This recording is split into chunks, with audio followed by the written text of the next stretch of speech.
தளபதி அவருடைய மேலான ஆணையை அன்பான கட்டளையை ஏற்று இங்கு நடைபெற்றுக் கொண்டிருக்கின்ற மானாமதுரை தொகுதி அளவிலான நிர்வாகிகளுடைய கூட்டம் இந்த இடையானுடைய நகரத்தில் நடைபெற்றுக் கொண்டிருக்கின்ற இந்த கூட்டத்துடைய தலைவர் செய்வதோ ரத்து செய்யவோ கூடாது என்று அவர் கைப்பட எழுதி வைத்திருக்கிறார். அந்த விதிதான் கழகத்தினுடைய பொதுச் செயலாளரை தேர்ந்தெடுக்கிற முதலில் தேர்ந்தெடுக்கப்பட்ட பதவி பொதுச் செயலாளர் பதவி. அந்த பொதுச் செயலாளரை எப்படி தேர்வு செய்ய வேண்டும் என்று அவர் முடிவு செய்திருந்தார் சொன்னால் தேர்தல் மூலமாகத்தான் தேர்வு செய்ய வேண்டும் என்று முடிவெடுத்திருக்கிறார். தேர்தல் மூலமாக தேர்வு செய்யப்பட்டு அந்த பொதுச் செயலாளர் பதவிக்கு வந்தால் அவர்தான் கழகத்துடைய கிளைக்கழகத்திலிருந்து கிளைக்கழகங்கள் உருவாக்கப்பட வேண்டும், தேர்ந்தெடுக்கப்பட வேண்டும், நடத்தப்பட வேண்டும், தேர்தல் நடத்தப்பட வேண்டும், பேரூர் தேர்தல் நடத்தப்பட வேண்டும், நகர்மன்ற தேர்தல், நகராட்சியுடைய தேர்தல் நடத்தப்பட வேண்டும், மாநகராட்சியுடைய தேர்தலை அமைப்பு ரீதியான தேர்தல்களை நடத்தி முடிக்கப்பட வேண்டும் என்றுதான் ஒரு மிகப்பெரிய தொண்டர்களுக்கு அந்த இயக்கத்திலே இருக்கின்ற அடிப்படை தொண்டர்களுக்கு உரிமையாக உச்சபட்ச உரிமையாக அந்த தொண்டர்கள் தான் பொதுச் செயலாளரை தேர்தல் மூலமாக தேர்வு செய்யப்படுறாங்க. அவர் என்ன செஞ்சாரு? ஒரு போலியான பொதுக்குழுவை கூட்டி ரவுடிகளையும் கேடிகளையும் உட்கார வைத்து அதற்கு முன்னாலே கழகம் புலப்பட்டு ஒன்றாக சேர்ந்த போது அம்மா அவர் 30 ஆண்டு காலம் பொதுச் செயலாளர் இருந்தார். அவருக்கு உச்சபட்ச மரியாதை நாம் தர வேண்டும் சொல்லி கழகத்தினுடைய நிரந்தர பொதுச் செயலாளர் அம்மா தான் அங்கே தீர்மானம் நிறைவேற்றி அதற்கு நிகராக ஒருங்கிணைப்பாக இணையொருநாட்ட ஒரு புதிய பதவிகளை உருவாக்கி கழகம் ஒழுங்காக நடந்துருந்துச்சு. இவர் முதலமைச்சர் வந்து 1000 சின்னமனால அந்த உச்சபட்ச தமிழகத்தினுடைய உச்சபட்ச அரசாங்க பதவியை பெற்றுக்கொண்டு மிகவும் மாணவமாக சர்வாதிகாரமாக தன் நிலையை மாற்றிக்கொண்டு சர்வாதிகார போட்டியும் கழகத்தை வழிநடத்த தன்னுடைய கைதறிகளெல்லாம் தன் கைக்குள்ளே வைத்துக் கொண்டு முதலமைச்சர் தோல்வியில் அவர்களும் அவருக்கு உடந்தையாக இருந்து தேர்தலில் தோல்வி, சட்டமன்ற தேர்தலில், நாடாளுமன்றத்தில், ஊரக உள்ளாட்சி தேர்தலில், இடைத்தேர்தலில் அனைத்திலும் தோல்வியை பெற்று இவர் பொதுச் செயலாளர் வந்து தமிழகத்தினுடைய அனைத்து இந்திய அண்ணா முன்னேற்ற கழகத்திற்கு ஒரு சின்ன உதவி கூட எந்த உதவியும் செய்யலை. தோல்வியை மட்டுமே பரிசாக அந்த இயக்கத்திற்கு பெற்றுத்தந்த ஒரு துரோகி தான் எடப்பாடி பழனிசாமி. இப்படிப்பட்டவர் மீண்டும் ஒரு கூட்டணிகளை உள்ள தேர்தலில் சந்திக்க வந்தார். ஆனால் தமிழக மக்கள் நல்லவர்கள் மட்டுமே முதலமைச்சராகக்கூடியவர்களாக இருந்திருக்கிறார்கள் என்பதற்கு அடையாளம் தான் பேரறிஞர் அண்ணா, புரட்சி முத்தமிழறிஞர் கலைஞர், புரட்சி தலைவர் எம்ஜிஆர், புரட்சி தலைவி அம்மாவை இன்னைக்கு தளபதி இவர்கள்தான் மக்களால் வாக்களித்து மக்களுடைய அன்பையும் ஆதரவையும் பெற்று முதலமைச்சரானார்கள். ஆனால் பழனிசாமி சின்னம்மா முதலமைச்சராக கொடுத்தால் நான் அம்மா முதலமைச்சராக என்னை முதலமைச்சராக்கியவர்கள் பதவி இல்லாத நிலை ஏற்படுவதற்கு நானாக மாண்புமிகு அம்மாவை என்று தந்தார்கள். அதற்கு பின்னால் அவருக்கு சாதகமான சூழ்நிலை நானாக மாண்புமிகு அம்மாவும் தங்கத்தில் வச்சு பதவியை அம்மாவை கொடுத்து திரும்பி கொடுத்தாங்க. ஆனால் இந்த பழனிசாமி சின்னம்மா கால சூழ்நிலை பெங்களூருடைய தேடி போகிற சூழ்நிலை வந்துச்சு. அவர் கணவர் இறக்கக்கூடிய தருணமும் வந்தது. கர்நாடக அரசு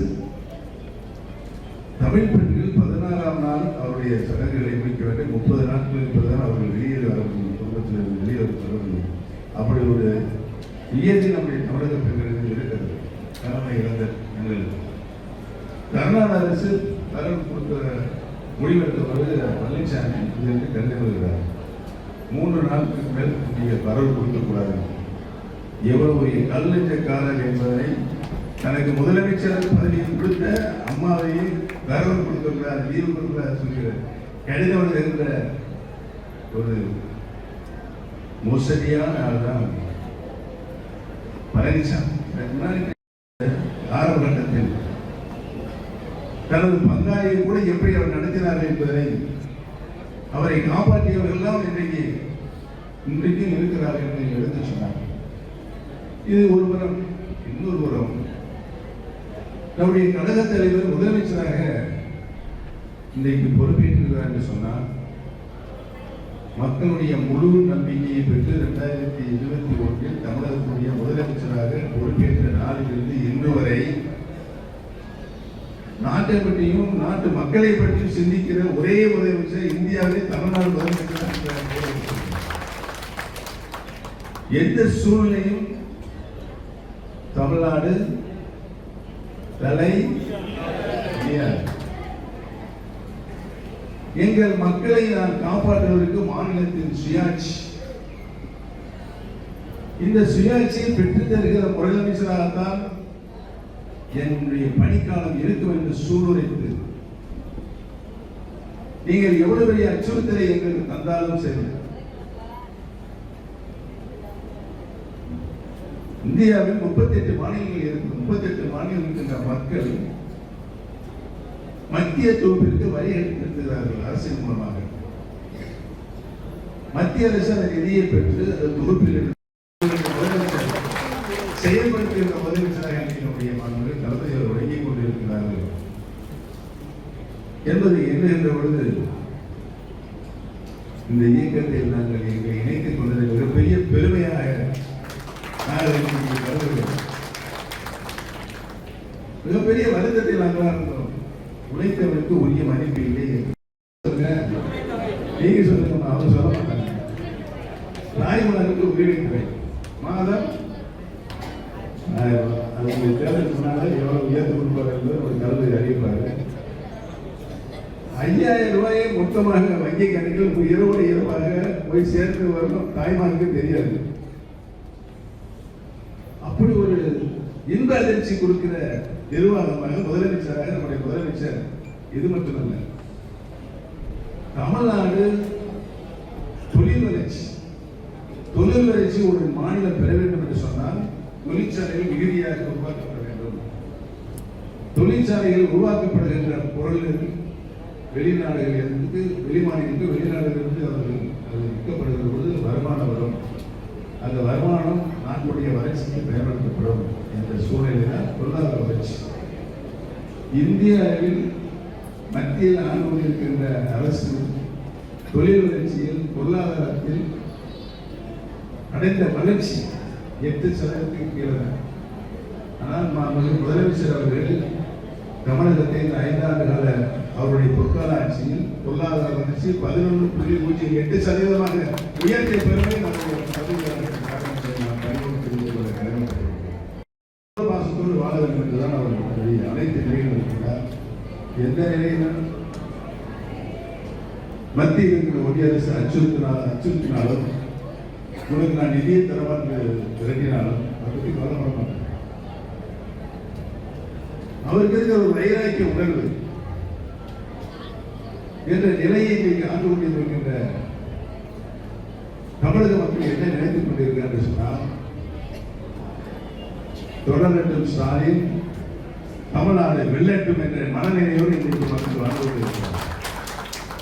வருகின்ற சட்டமன்ற தேர்தல், இந்த சட்டமன்ற தேர்தலில் யாருக்கு வாக்களிக்க வேண்டும் என்று மக்கள் ஏற்கனவே முடிவு செய்திருக்கிறார்கள். உங்களை எல்லாம் பார்க்கும்போது நீங்க மகிழ்ச்சியோடு இருக்கிறீங்க. ஒரு வெற்றி புன்னகை தாய்மார் மனதில் இருக்கிறது. உங்களுடைய எல்லாத்தையும் உங்களுடைய முகத்தில் தெரிகிறது.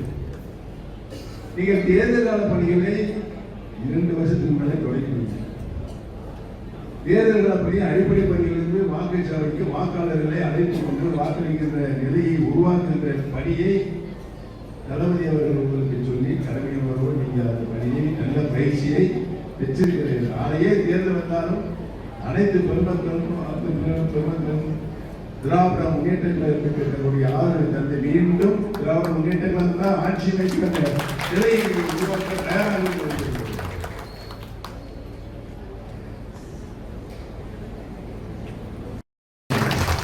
வந்து சேர்ந்த இடம் என் தாய் வீடு. இந்த தாய் வீட்டில் பாருங்க, அசோகனை பாருங்க. நாங்கெல்லாம் சிரிப்பு வந்து 6 வருஷம் ஆச்சு. அம்மா செய்ய ஆனா இப்போது நல்லா மகிழ்ச்சியோட இருக்கும். ஏன்? நல்லபடி எங்களை எல்லாம் ஆயன் கூட அரவணைத்திருக்காங்க. சொல்லுங்க.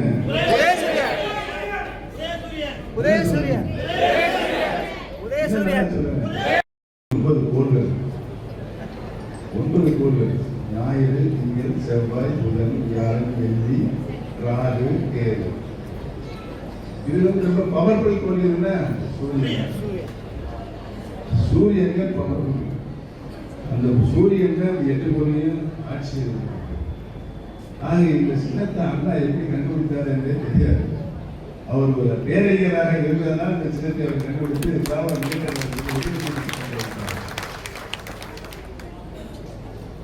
அந்த சமூக சூழ்நிலை எல்லாம் தமிழக மக்கள்